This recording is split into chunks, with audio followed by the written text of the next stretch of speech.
우리 옆에 계신 분하고 인사합시다. 옆에 일주일 동안 수고 많았어요. 어깨 토닥토닥. 한 주 동안 일상에서 예수 믿는 사람으로 담대하게 살아내라. 여러분 너무 수고 많이 하셨습니다. 자, 지난주 말씀 한번 퀴즈 한번 들어가 볼까요? 자, 지난주 말씀의 주인공은 마가죠. 마가. 마가. 뭐 다 같이 마가. 마가예요. 그 마가의 어머니 이름은 손 들고. 자, 손 들고. 너무 잘했어요. 쉽지 않은 문제였어요, 이거. 마리아. 자, 여기 달란트 주세요, 레인이. 마리아. 사촌의 이름은 손 들고 얘기해야지. 그래도 여기도 했으니까 같이 할게요. 네, 바나바. 바나바가 사촌의 이름. 굉장히 수준 높습니다, 우리 포에마교회. 네. 자, 그러면 제가 이제 지난주에 조금 설명을 조금 부족했던 부분이 있어요. 좋은 질문이었는데, 설교 중간에. 마가의 다른 이름은, 우리 요한의 질문하신 분 요한. 이 부분을 잠깐만 좀 설명을 하고 넘어가야 될 것 같아요. 요한은요, 이게 사도행전에 계속 나오는 패턴인데, 요한은 유대식 이름이에요. 유대식 이름이고, 마가는 약간 로마식, 헬라식 이름이 이제 마가입니다. 근데 여러분 제가 그거는 제가 주안점 별로 안 뒀어요, 지난주 본문에. 근데 우리 집사님 질문한 거를 좀 일주일 동안 한번 보면서 하니까 13장 흐름 가운데 왜 요한이라고 표현했는지 알 것 같아. 여러분 힌트가 뭘까요? 지난 우리 한번 바울의 그 어떤 행적, 떠난 거, 그렇죠? 떠난 것도 있어요. 근데 그 흐름 속에 그것과 반대로 표현한 한 사람이 나오죠. 누가가 그 반대로 다른 사람을 반대로 표현했어요. 사울이었던 사람을 바울이라고 이름을 바꿨죠. 로마식 이름으로 세상 가운데 뛰어든 사울을 그 일상 가운데 선교 현장으로 갔던 사람의 이름을 총독 바울과 이름 똑같이 바울로 바꿨잖아요. 근데 요한은 안 바꿔요. 그죠?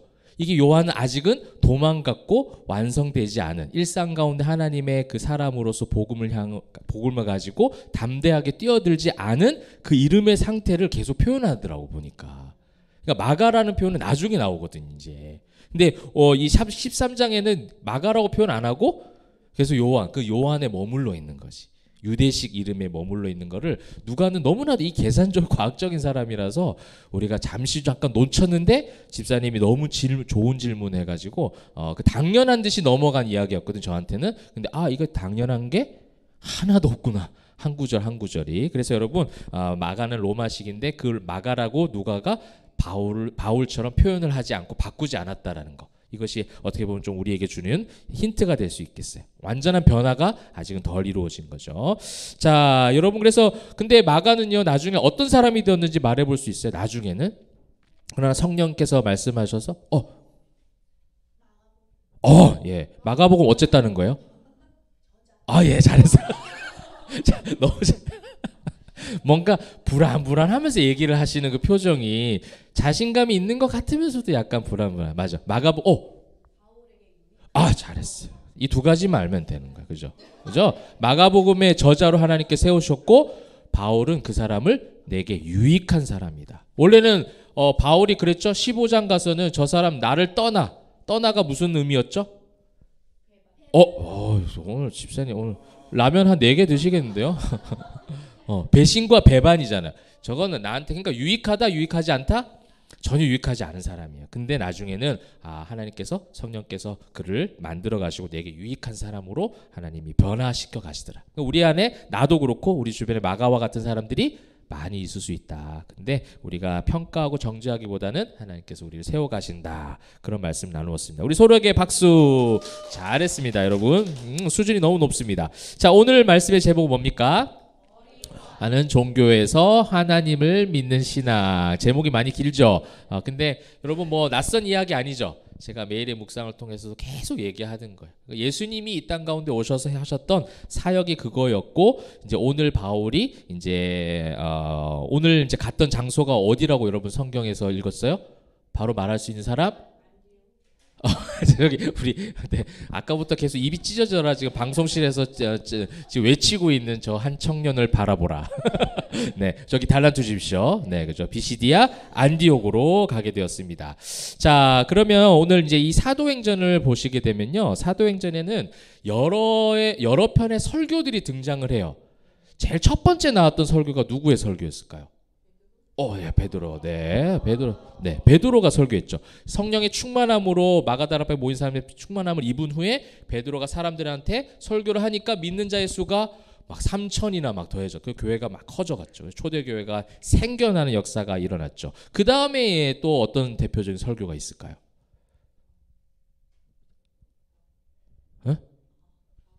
그럼 너무 확 점프했어요. 중간에 하나 더 있어요. 오늘 바울이 했던 설교와 굉장히 비슷한 유형의 설교를 했던 사람이에요. 힌트 말하면 바로 알 것 같아요. 7 집사. 스데반. 네. 권사님 굉장히 요즘에 저돌적이십니다. 굉장히 도전적이시고 전혀 피하지 않고 달란트를 소유하겠다라는 네, 영적 탐심을 가지고 네, 잘하셨어요. 스데반이죠. 스데반이 그 설교를 하고 나니까 이제 유대인들이 이제 저 녀석 이러면서 이제 마음에 찔려, 베드로가 설교할 때도 마음에 찔리긴 했지만 베드로 때는 회개하고 돌아왔다면 스데반 때는 마음이 찔려서 돌을 들었죠. 스데반 순교한 현장이 이제 생겨나기 시작하고, 그 다음에도 베드로가 또 고넬료 집안 가서 고넬료 집에 가서 또 설교를 막 해요. 그러니까 예수님께서 오셔서 하셨던 많은 십자가의 길, 복음, 그 부활 여러 가지들을 이제 베드로가 설교를 하면 이 어떻게 보면 헬라파 쪽 사람들, 그러니까 헬라파 문화에 눈을 뜬 이 스데반이나 바울은요, 그냥 예수님이 오셨다는 얘기를 끝내지 않고 예수님을 예비한 구약에 있는 말씀부터 쭉 역사를 훑어요. 오늘도 이제 그 설교를 해요. 그 설교가 굉장히 길어서 오늘 다 할 수는 없고 구약에 나와 있는 부분만 이제 첫 번째 일부 설교거든요. 23절까지가 거기까지로 오늘 우리가 한번 살펴보도록 할 겁니다. 그래서 이 바울이 회당에 들어가서 많은 유대인들에게 가르쳐주는, 그래서 구약의 모든 역사관을 가지고 말씀을 전하는 것은 결국 뭐냐? 오늘 제목처럼 머리로는 다 알아. 그죠? 회당에 모인 자들. 이 바울이 늘 회당을 가거든요. 그 지역에 있는 회당을 가는데 회당에는 지식인들이 많이 모여 있어요. 특별히 종교 지식인들이 많이 모여 있어요. 종교 지도자들. 그래서 뭐 구약의 말씀을, 율법을 너무나도 잘 아는 사람들이 모여 있는 곳에 가서 늘 그들이 가지고 있는 잘못된 틀들을, 율법적 어떤 의식들, 종교적인 그 모든 부분들을 자꾸만 부숴나가는, 깨부숴가는 그런 어떤 바울의 선교 전략이 있거든요. 왜냐하면 바울이 자신이 그랬으니까. 바리새인 중에 바리새인이었고 자기가 종교 지도자로서 머리로는 너무나도 많은 걸 알고 있는데 그 가슴 속에 예수가 없었다는 거죠. 그 마음 속에 하나님께서 예수님을 보내셨던 그 하나님의 마음을 구약에서 전혀 발견하지 못했다가 예수를 만나고, 구약이 그래서 이제 이 말씀이 그런 예수님을 향한 말씀이었구나, 이걸 깨닫기 시작합니다. 그래서 그것을 회당에서 막 가르쳐주는 그런 장면들이 오늘 나오게 되는데, 그 말씀을 통해서 우리가 한번 우리 역시도 복음의 모든 그 명료함을 함께 이 바울이 고백했던 것을 통해서 머리로 아는 종교가 아니라 정말 하나님을, 예수님을 온전히 믿는 신앙인들이 되기를 주님의 이름으로 축복합니다. 자, 그럼 우리가 이제 그 다음 여행지로 떠나가 봐야 되겠죠. 이제 여행 이제 약간 버전이에요. 지금부터 또 녹색 길을 한번 따라가 봅시다. 지난주 어디 있었어요? 지난주 그렇죠. 버가 쪽에 있었잖아요. 버가 쪽에서 마가가 휙 도망가 버렸잖아요. 그죠? 구브로에서 배를 타고 들어오긴 했어요. 육지에 들어오자마자 이제 마가가 딱 보니까 무슨 산맥도 있었잖아요. 오, 타우르스 한번 여기다 주십시오. 네. 저도 잘 안 외워지는 이름인데 타우루스 산맥, 그죠? 티라노사우루스요? 네. 네, 타우루스 산맥 딱 보니까 마가가 안 되겠어 하고 도망갔잖아요, 그죠? 뭐 여러 가지 어떤 마음이 있었겠지만 거기서 이제 쭉 더 올라간 거야. 산맥을 타고 산을 넘어 강을 건너 쫙 해서 이제 안디옥 가는데, 지금은 튀르키예 안디옥이라고 하는 지명은 없어요. 이제 저 근처 지역에 여러 이제 소도시들이 있습니다. 그 우리가 이제 저기 가서 하룻밤을 묵고 이제 출발을 한번 해볼 거예요. 이제 어디 가서 묵을지 제가 호텔을 하나 잡았거든요. 한번 보여주세요, 우리 호텔. 아주 멋있습니다. 저녁에 다 도착했어요. 네, 저 뒤에 산을 넘어가면 이제 우리가 내일 갈 유적지가 있는 거야. 이제 터키. 굉장히 비슷하죠. 하고 여기서 우리가 이제 하룻밤을 묵고 그 다음에 이제 아침이 됐어요. 자, 이렇게 또 앉아서 튀르키예식 조식을 먹고 야, 멋있다. 야, 괜찮다. 뭐 이제 얼굴이 밝아지네. 그죠? 그렇게 해서 이제 쭉 가게 되면 이제 그 다음에 어디 가냐면 여기가 뭐냐면 회당이에요. 회당. 이제 바울이 복음을 전했던 회당터예요. 근데 이 벽돌은 뭐냐면 후세대에 그러니까 바울이 여기서 설교를 하고 말씀을 전하니까 후세대 사람들이 바울을 기념하는 교회를 세운 거예요, 여기. 그러니까 바울 기념교회 뭐 이렇게 이제 이름이 붙여져 있더라고요. 그러니까 이제 이쪽에서 많은 사람들이 모여 있는 데서 회당에서 막 말씀을 가르친 거죠. 그다음 것도 한번 보여드릴까? 네. 그 당시에 회당의 그 터가, 교회 터가 바울을 기념하는 교회 터가 남아 있다고 해요. 그래서 뭐 이런 데도 우리가 한번 가봐도 너무 괜찮을 것 같아요. 근데 여러분 그다음 한번 살짝 눌러주면 화살표 보이세요? 거기 뭐가 있는 줄 알아요? 산 있죠. 거기 뭐가 있냐면 로마 문화의 어떤 타락한 문화의 산실이 거기 있어요. 저쪽에. 맞아. 목욕탕도 있는데 목욕탕도 있어요. 근처에 목욕탕도 있는데 여기는 원형 경기장. 원형 경기장. 그 다음 사진 한번 보여주십시오. 자, 그 원형 경기장 쪽으로 가면 이러한 신상을 만든 조각된 바위들, 이 돌들을 발견할 수가 있어요. 그러니까 로마의 우상 문화를 상징하는 거죠. 회당이 있었지만 근처에 원형 경기장이 있어서 세상 문화와 지금 충돌되어지고 있는 그런 어떤 것들을 우리가 한 장소에서 발견을 할 수 있어요. 저도 뭐 가본 것처럼 얘기하죠. 안 가면서 계속 서치를 그냥 계속 해가지고 저도 막 찾아 추적 해가지고 새로운 공부하는 시간이 됐어요. 저 너무 재미있더라고요. 그래서 이렇게 이제 그런 장소에서 지금 바울이 복음을 전한다 이렇게 생각하시면 되겠습니다. 그 다음 게 혹시 있나? 없죠? 제목입니다. 자, 그렇다면 이제 오늘 사진을 보았으니까 이제 이곳에서 바울이 회당에 들어가서 복음을 처음에 전하게 됩니다. 지식으로는 전혀 모자랄 것이 없는 사람들에게 이제 복음을 전하게 되는 장면이 16절에 나오는데, 자, 바울이 어떻게 지금 복음을 전하는지 보세요. 일어나 손짓하며 말하되, 그죠? 이게 어떤 모습이에요? 우리 교회도 그렇게 말씀하시는 분 계시죠? 막 이렇게 말할 때 막 손짓. 네, 이런 사람들의 특징이 뭐예요? 굉장히 자신감 있고 확신이 있고 그 다음에 뭔가를 주도하는 그런. 그래서 이 모션이 크죠. 확신이 있으니까 예수가 어떻게 하는지 아냐 막 일어나 손. 이게 아마 누가는요 바울의 어떤 특성도 이렇게 살려서 얘기를 하는 것 같아요. 그의 가지고 있는 어떤 예수님을 믿는 사람으로서의 그 예수 믿는 신앙에 대한 확신. 사실은 바울이 가장 없을 것 같은 사람이었거든요. 바리새인 중에 바리새인이었고 오히려 예수 믿는 사람들을 잡아서 가두던 사람, 잡아서 핍박하던 사람이 바울이었는데 이 사람이 지금 일어나 손짓하며 말하되, 이 한 글자 한 글자가 그냥 지나갈 글자가 없더라고요. 여러분, 저와 여러분이 이 개척교회를 하면서 우리에게 가장 주신 하나님의 축복은 뭐냐면 개척교회지만 우리 안에 이 자신감이 있다라는 거, 우리 안에 복음으로 인한 자신감이 있다라는 거. 겉모습이 아니라 근데 보니까 겉모습도 좀 화려해요, 우리는. 그죠? 네. 겉모습도 하나님께서 채워주셔서 너무도 좋은 모습으로 힘있게 할 수 있는 모습으로 우리에게 허락해 주셨는데 이 확신, 이 믿음의 담대함, 이것이 이제 우리에게 필요하다는 건데 바울이 이제 그렇게 했다는 거죠. 일어나 손짓하며 말하되. 그 다음에 이제 그 대상들이 누구예요? 이스라엘 사람들과 및 하나님을 경외하는 사람들아 들으라. 그죠? 이스라엘 사람들, 하나님을 경외하는 사람들의 특징이 지금 무엇입니까? 그들이 지금 율법에 지금 사로잡힌 자들이라는 거죠.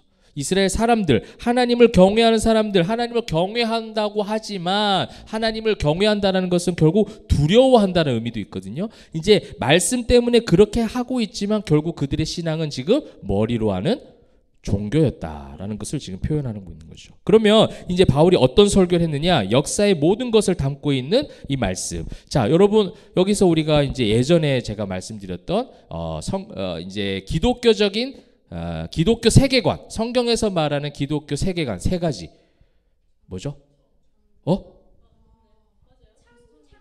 창조, 타락, 구속. 다들 합심해서 막 여기저기서 나와가지고 한 명을 지칭을 못하겠다. 창조, 타락, 구속이죠. 구속. 이 세 가지가 기독교 3대 세계관이에요. 그러니까 하나님께서 창조하셨다라는 거. 그 다음에 사람이 창조하셨지만 결국 인간은 뭐예요? 타락했죠. 죄로 인해서 타락했어요. 타락했지만 그 사이에 잠깐 이렇게 V자 표시해서 넣는다면 보존하시죠. 우리를 타락했기 때문에 죽도록 내버려 두신 게 아니라 계속해서 보존하세요. 많은 선지자들을 보내셔서 하나님 말씀을 듣게 하고 성막을 지어서 제사 제도를 가르쳐 주셔서 계속 그 관계를 보존해 가시다가 결국 모든 구원의 완성을 통해서 구속을 하시는데 그 사랑의 확증이 누굽니까? 예수 그리스도를 보내주시는 거예요. 이 모든 구원 역사, 이 모든 어떤 성경의 이 기독교적 세계관을 담고 있는 설교를 지금 바울은 하고 있는 거죠. 한번 찾아볼까요? 17절 보십시오. 이 이스라엘 백성의 하나님이 우리 조상들을 뭐 하시고 택하시고, 이거 중요한 거예요. 이게 창조적 섭리라는 거예요. 하나님이 창세전에 우리를 택하셨다, 이런 표현을 바울이 하거든요. 그러니까 택하셨다라는 이 바울이 가지고 있는 개념은 결국 뭐냐면 하나님이 우리를 창조하셨다라는 거예요. 하나님의 형상으로 우리를 지으셨다라는 거예요. 자, 구약의 창세기를 지금 이스라엘 백성들, 하나님을 경외하는 사람들이 모를 바가 아니, 알고 있어요. 지금 하나님이 창조하셨다.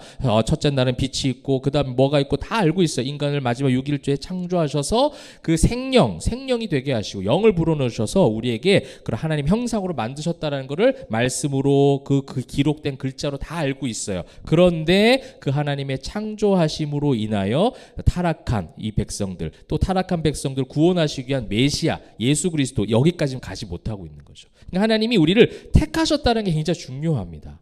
여기에 우리가 우리의 발걸음으로 우리가 오늘 잠이 깨어서 우리의 의지로 온 것이 아니라 하나님이 저와 여러분을 택하셔서 이곳에 찜해서 딱 인도하신 거예요. 우주 만물을 통치하신 그 하나님 아버지가 여러분 한 사람 한 사람을 너무 사랑하셔서 창조하시고 택하셨다. 그리고 창조하셨다는 것은 곧 무슨 말이냐면 하나님과 제일 닮은 모습이라는 거예요. 우리가 하나님의 형상으로 우리가 지음받았잖아요. 그러니까 우리가 나를 닮은 자녀를 예뻐하고 사랑스러워하는 것처럼 하나님이 여러분을 그렇게 사랑스러워한다는 거예요. 이 택하셨다는 개념이 바로 그거죠. 근데 우리는 세상에 가면 이 창조와 이제 이 어떻게 보면은 상대적으로 세상에 어떤 학문이 있죠. 창조론을 이제 공격하는 진화론, 여러분 학교 다닐 때 진화론 많이 배웠잖아요. 그죠? 나중에 한번 그런 부분에 대해서도 함께 좀 나눠보는 것도 좋을 것 같아요. 지금은 그건 다 나눌 수는 없지만 이 진화론을 보시게 되면 완전히 다른 개념이거든요. 그죠? 진화론 보면은 한 가지 얘기를 해보면 그냥 그 과학적인 논리라고 자꾸 우리에게 가르쳐 주거든요. 창조가 비과학적이라고 얘기하는데, 근데 진화론 자체가 시작이 우연히 뭐가 만들어져서 걔가 쭉쭉쭉쭉 자라났다, 뭐 이런 식으로 하기 때문에 오히려 비과학적인 거예요. 그리고 뭐 원숭이가 진화해서 우리 사람을 제일 예를 들어보면 원숭이가 진화해서 우리가 된 거잖아요. 근데 원숭이에서 사람까지 오는 중간 단계의 화석은 한 번도 발견된 게 없다라는 거예요. 그 중간 단계가 있어야 되지 않느냐? 거기에 대해서는 반박을 잘 못해요. 그게 내가 흉내 내려니까 부끄러운데. 이렇게 이렇게 됐잖아요. 요 단계가 없잖아요. 요 단계가 발견이 되지 않는 또 뭐 여러 가지가 있어요. 나중에 우리가 진화론에 대해서 한번은 시간을 내서 한번 봐도 좋을 것 같아요. 그래서 여러분 그 하나님이 이 모든 우주 만물을 말씀으로 창조하신 줄 믿으시길 바랍니다. 하나님이 태초에 하나님께서 천지를 창조하시니라라는 이 성경의 가장 처음에 나오는 말씀이 믿어지지 않으면 예수 그리스도로 연결될 수가 없다라는 거죠. 자, 그 다음에 이제 나오는 부분이 뭐냐면 이제 18절이죠. 광야에서 약 40년간 그들의 소행을 참으시고 나와 있죠. 이 광야에서의 소행을 참으셨다는 이 광야에서의 소행이 바로 뭐냐면 타락인 거예요. 인간이 얼마나 타락했는지를 우리는 광야를 통해서 많이 살펴볼 수가 있죠. 그죠? 어떤 소행이 있었습니까? 그렇죠. 불평불만이 있었고, 또 뭐가 있어요? 또 책임도 막 전가예요. 모세, 아론 보고, 그죠? 너희 때문에 우리가 다 죽게 생겼다. 책임 전가도 얼마나 잘하는지 몰라. 이게 지금 우리 안에 다 있을 수 있는 그죠? 그런 우리들의 성품도 우리 안에 다 있을 수 있는 부분들이에요. 또 하나님께서 홍해를 갈라주셨어요. 여러분 바다가 갈라지는 걸 일평생 한번 본다고 생각해봐. 하나님께서 그걸 하셨다라는 것을 우리 눈으로 목격했어요. 근데 그들이 사흘도 안 돼서 그것을 다 잊어버리고 불평불만하거든요. 바다가 갈라진 걸 봤는데 우리 뒤로 쫓아오던 바로 군대를 수장시키며 우리가 딱 육지로 오니까 바다를 싹 회복시켜서 그들 쫓아오는 걸 다 물리쳐 주시고 이런 걸 눈으로 봤는데도 불구하고 3일 만에 그 은혜를 망각해버리는 거예요. 우리도 그런 거 있잖아요. 우리 망각의 은사 있잖아요. 하나님 은혜를 오늘 주셨지만 거기에 대해 오늘 예배 가운데 막 충만했지만 오늘 정회에 가서 다 쏟아 부어버리는, 다 잊어먹는 것이. 내 일상으로 돌아가자마자 예수님 말씀 막 기억나야 되는데 기억이 나지 않는 거죠. 어떤 위기 상황이나 내 육신이 힘든 상황을 딱 우리가 맞닥뜨릴 때는 그런 은혜를 망각할 때가 있다는 거예요. 그 다음에 또 뭐 했어요? 결정적으로 모세가 자 이제 그래요. 모세가까지만 했는데 또 잘하셨어요. 금송아지, 그죠? 우상 숭배했잖아요. 모세가 율법을 이제 돌판에 새기고 이제 시내산에 들어가서 그걸 받으러 간 사이에 빨리 안 내려온다는 거야. 빨리 안 내려오니까 뭐예요? 금송아지를 만들어서 이것이 우리를 인도하여 내는 하나님이다. 이딴 짓을 하고 있는 거죠. 우상 숭배하는 거죠. 그 다음에 또 뭐예요? 음행도 저질러요. 그죠? 미디안 사람들하고 음행을 저지르고 하나님을 불순종하는. 나중에 이제 저 민수기 가면 이제 가나안 땅 목전에 딱 왔어요. 가나안 땅 목전에 와서 12명의 정탐꾼을 쫙 보내셔서 이제 보게 하시죠. 약속한 땅을. 보고 오면 돼. 보고 와서 야 정말 큰 사람도 있고 좋은 열매도 있고 정말 이 땅 너무 좋던데, 근데 나중에 보니까 이 큰 사람들 때문에 두려워가지고 하나님께서 이 약속하신 것을 믿지 않는 거죠. 그 불순종이죠. 하나님께서 주시겠다. 그래서 그 주시는 그 믿음을 가지고 나아가면 되는데 그 믿음을 얻고 다시 우리 어디로 돌아가자? 애굽으로 돌아가자. 그렇게 하는 거예요. 불순종하는 거죠. 여기 지금 이 광야에서 있었던 모든 소행을 보니 우리에게 나타나는 뭐예요? 전부 다 그 죄악들이 다 여기 나타나 있는 거죠. 이것을 우리가 볼 수가 있는 것이고, 그 다음에 이제 19절 보세요. 가나안 땅 7족속을 멸하사 그 땅을 기업으로 주시기까지 약 450년간이라. 처음엔 뭐가 나와 있어요? 가나안 땅 7족속을 멸하사. 그러니까 이제 가나안 땅에 들어가서 그들을 가나안 땅에 지낼 수 있도록 보존하시기 위해서 그들을 공격한 7족속을 다 멸해 주시는 거예요. 그러니까 이건 뭐냐면 아까 우리가 그 기독교적 철학 가운데 보존이죠. 보존. 하나님께서 이스라엘 백성들을 보존해가지고 보호하시는 거죠. 대적을 물리치시고 그 다음에 이제 땅을 기업으로 주시는 거죠. 그 땅을 기업으로 주셔서 지낼 수 있도록, 살아갈 수 있도록 하나님께서 보호하시는 장면들이 나오고 있어요. 그 다음에 이제 20절 보시게 되면 그 후에 선지자 사무엘 때까지 사사를 주셨더니, 사사도 뭐예요? 보호하심이에요. 이스라엘 백성들을 계속 보존하고 보호하고 이끌 수 있는 사사들을 계속해서 보내주셨고, 그 사사들이 결국 뭘 예표하고 있는 거예요? 예수님을 예표하고 있는 거예요. 이걸 계속 보게 하시는 거예요. 단순한 역사적 사건이 아니야. 너희가 알고 있는 그 지식적인 사건은 결국 지금 누구를 향하고 있다? 예수 그리스도를 향하고 있는 거야. 우리가 타락했는데도 불구하고 우리에게 땅을 기업으로 주시고 우리에게 사사를 보내주셔서 그 모든 상황 가운데 부르짖음에 응답하셔서 우리를 보호하셨던 것은 무엇이냐면 결국 우리의 사랑의 확증으로 오신 메시아 예수 그리스도로 인하여 우리를 그렇게 구원해 주시겠다. 죽을 수밖에 없었던 우리를 살려주시겠다라는 그 구원의 메시지가 바로 여기에 지금 다 담겨져 있다는 거죠. 그럼에도 불구하고 또 21절에 보면 그 후에 또 나오죠. 근데 인간은 거듭거듭 타락한 모습들을 보입니다. 뭐를 구합니까? 그들이 왕을 구하거늘. 그러니까 이 사사시대 때까지의 왕이 누구예요? 사사는 왕이 아니에요. 지도자예요. 이스라엘 백성들 다스릴 수 있는 그런 지도자인데 이스라엘의 왕은 누굽니까? 하나님이시잖아요. 그런데 그 모든 사사시대 때 하나님이 구원해 주면 또 타락해서 또 우상 숭배하고, 그래서 또 거기에 인해서 힘들어지면 그들은 또 하나님의 부르짖어요. 그래서 하나님 또 구원해 주셔요. 이 사사기 사이클, 계속 반복되는 사이클을 아시면서도 또 배반하고 또 등 돌릴 걸 아시면서도 하나님은 계속해서 그들을 사랑하시며 해세대 은혜로 보존해 가시는데, 그 끝에 그들이 했던 행동은 뭐냐면 우리에게 인간의 왕을 허락해 달라는 거예요. 하나님 마음이 어떠시겠냐는 거예요. 하나님 지금까지 450년간 그렇게 보존하시고 함께 하셨는데 이제 와서 또 왕을 요구하는 거예요. 사무엘이 막 뒷목 잡고 넘어가는 거예요. 어떻게 이럴 수 있냐는 거죠. 하나님 어떻게 하세요? 그냥 해줘라. 한번 허용하시는 거예요. 여러분, 이 죄는요, 죄를 허용하시는 하나님이 이 하나님에 대한 인식이 우리에게 필요해요. 우리가 이 죄의 출발까지도 하나님으로 볼 때가 참 많이 있어요. 우리에게 있는 죄로 인한 어떤 생각들, 이 출발은요 항상 사단이 주는 거예요. 근데 사단이 줘서 우리로 하여금 이 죄를 짓게 하는 것을 하나님이 때로 허용하실 때가 있어요. 욥처럼. 욥을 생각하면 돼요. 그렇게 힘들게 하고 죄를 짓게 만드는 이 모든 것들을 하나님은 잠시 잠깐 허용하세요. 왜냐하면 그것을 통해서 더 단단해지고 그것을 통해서 더 신앙이 깊어지는 것을 하나님이 아신다면 그건 하나님이 아시리지 우리는 모르는 일이죠. 그것을 알고 계신 하나님이시기 때문에 때는 허용하시는데 이스라엘 백성들에게도 마찬가지인 거예요. 그래 왕 해봐. 근데 결국 사울 왕도 타락한 왕이 되었잖아요. 그 모든 요구를 허용하시지만 인간이 세운 사울 왕은 결국 타락하게 됩니다. 그 다음에 이제 세운 왕이 누굽니까? 다윗 왕이에요. 패하시고 22절에 다윗을 왕으로 세우시고 증언하여 이르시되 내가 이새의 아들 다윗을 만나니 내 마음에 맞는 사람이라 내 뜻을 다 이루리라. 어떤 뜻을 이룬다는 거예요? 결국 이 다윗의 후손 예수 그리스도가 이 다윗을 통해서 이 다윗의 계보를 통해서 나올 것이다라는 것을 다윗이라는 한 왕을 통하여 하나님께서 메시아 언약을 맺으시는 장면이 바로 여기서 나오는 거예요. 예수를 보내주시겠다는 거예요. 왜냐하면 여기 나와 있는 이제 유대인들은요 가장 존경하는 왕이 역사적으로 다윗 왕이거든요. 이스라엘 지금 국기 여러분 아시죠? 이스라엘 국기 중간에 뭐가 있어요? 그 무슨 별이라고 해요?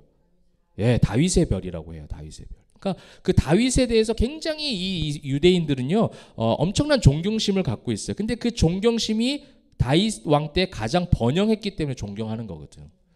다윗 왕 때에 그 어떤 나라도 그들을 범하지 못할 만큼 국력이 최강일 때가 다윗 왕이었어요. 그것만 기억하고 다윗의 별을 막 그것을 신봉하듯이 다윗을 존경하는 거지. 여러분 여기서 좀 성경의 역사 가운데 하나님께서 바울 통해서 가르쳐 주시는 다윗 왕이 세워짐의 이유는 무엇입니까? 결국 예수 그리스도를 향하고 있다라는 거예요. 그 계보를 통해서 만왕의 왕이신 진짜 왕이신 예수가 나올 것이다라는 것을 역사적 다윗 왕을 통하여 그 계보를 통해서 흘러 지금 우리에게 오신 분이 오늘 23절 마지막에 뭐라고 해요? 구주를 세우셨으니 곧 예수라. 이렇게 좀 선포하고 있는 거예요. 입이 떡 벌어지는 거예요. 듣고 있는 사람들은. 구약의 이 모든 사건들이 구약에서 하나님께서 약속하시고 동행하셨던 이 모든 것들이 곧 예수님 때문이었다고? 이것을 지금 믿느냐 안 믿느냐의 지금 문제라는 것이죠. 여러분 하나님의 마음이 그랬다는 거예요. 구약에서부터 창세 때부터 타락한 인간이지만 계속해서 하나님은 우리를 사랑하심으로 말미암아 예수님을 준비하셨고 그 예수님을 사랑의 확증을 우리를 보내주셔서 우리를 살려주셨다. 구주 예수로 우리에게 너무나도 귀한 선물을 허락하셨다라는 것이 지금 바울이 선포하고 있는 복음의 메시지였다는 겁니다. 여러분 제가 지금 이렇게 쭉 얘기했던 내용도 여러분 모르는 바가 아니에요. 알고 있어요. 중요한 건 뭐냐면 이것이 우리의 가슴 속에 있느냐는 거예요. 머리로 아는 종교가 아니라 이게 정말 믿어지냐는 거죠. 여러분 우리 포에마 교회에 하나님께서 그 믿음의 선물을 주시기를 주님의 이름으로 축복합니다. 이거는 목사가 뭐 100번 말해도 소용이 없어요. 바울같이 엄청난 설교가도요 나중에 여러분 한 2, 3주 후에 보게 될 텐데 돌에 맞아 죽을 뻔해요. 이런 설교하다가. 아무리 선포해도 듣지 않는 자, 귀 있는 자는 들을지어다 하고 선포해도 듣지 않는 자들이 더 많다라는 거. 저는 우리가 숫자가 우리 교인의 어떤 교세가 커져가는 것보다 한 사람 한 사람이 정말 하나님을 믿는 참된 진실된 신앙인이 되기를 소망합니다. 머리로 아는 종교인들이 많아져서 저 교회가 부흥했다라는 소리보다는 교회의 숫자가 좀 적어도 어린아이부터 어른까지 한 사람 한 사람이 머리로만 아는 종교 생활이 아니라 진짜 신앙인이 되는 것이죠. 그 신앙인이 된다는 것은 결국 일상 가운데 삶에서 어떻게 살아가는가에 대한 부분 아니겠어요? 근데 사단은요 이 말씀을 읽고 공부하는 것을 단순히 인간의 지식에 대한 욕구를 그냥 채우는 것으로 살짝 비틀어서 말씀을 많이 알아도 하나님을 알지 못하도록. 여러분 이것이 가장 큰 재앙인 것 같아요. 말씀을 많이 읽고 많이 아는데 누구를 몰라요? 하나님 예수님을 모른다는 거예요. 여러분 예수님을 한번 보고 우리가 말씀을 마무리했으면 좋겠는데 예수님 어떠셨어요? 예수님 머리로 우리를 사랑하셨어요?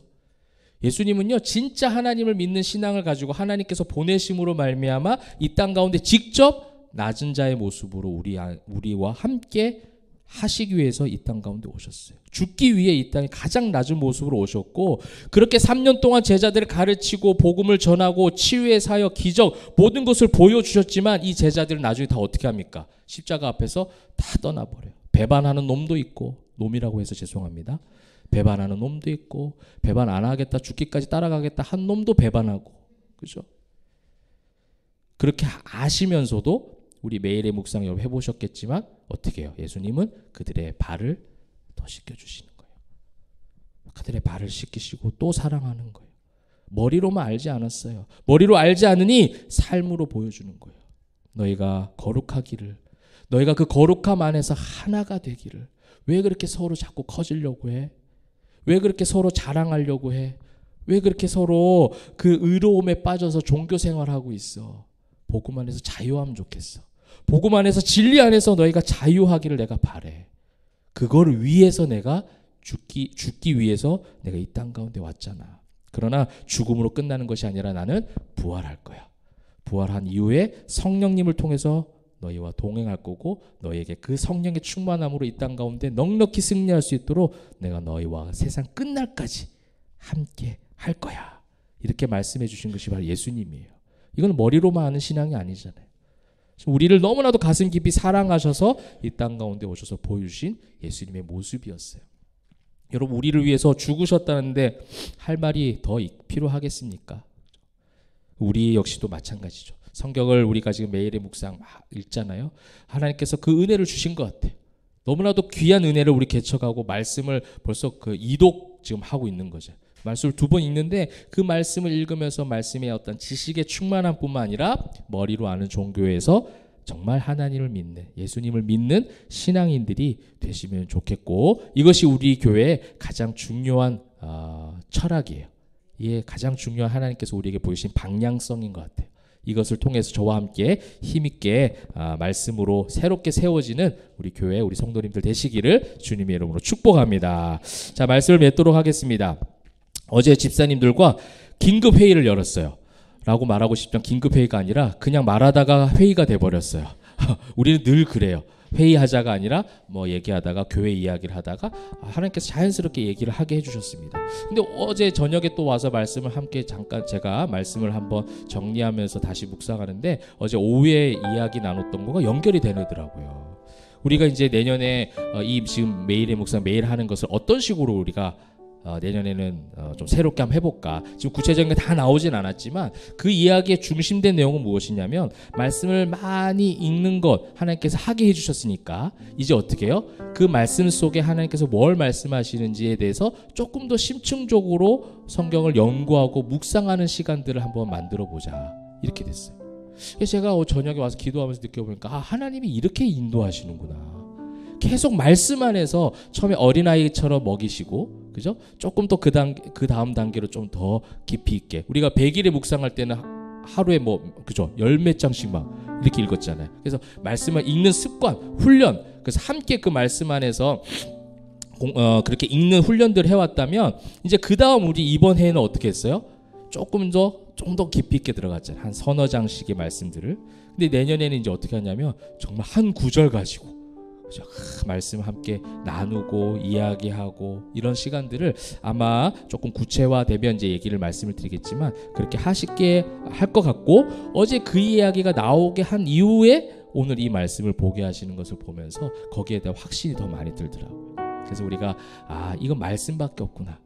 우리가 계속해서 말씀을 함께 연구 묵상하다 보면 머리로 아는 것, 머리로 아는 종교가 아니라 그것도 약간 지식의 어떤 채워짐도 있겠죠. 근데 지식의 채워짐을 목표로 하는 것이 아니라 한 단어, 한 구조를 보더라도 그곳에 담겨진 하나님의 마음, 그것에 담겨진 예수님을 향한 구원의 메시지, 이것을 우리가 함께 잘 보고 배우고 따라가면 좋겠다, 그런 생각을 하게 되었습니다. 그래서 여러분, 우리 교회가 머리로 하는 종교인들이 가득한 교회가 아니라 하나님을 온전히 믿고 예수 십자가 구원의 복음을 온전히 따라가는 참된 신앙인들이 많아지는 그런 교회 되기를 주님의 이름으로 축원합니다. 아멘.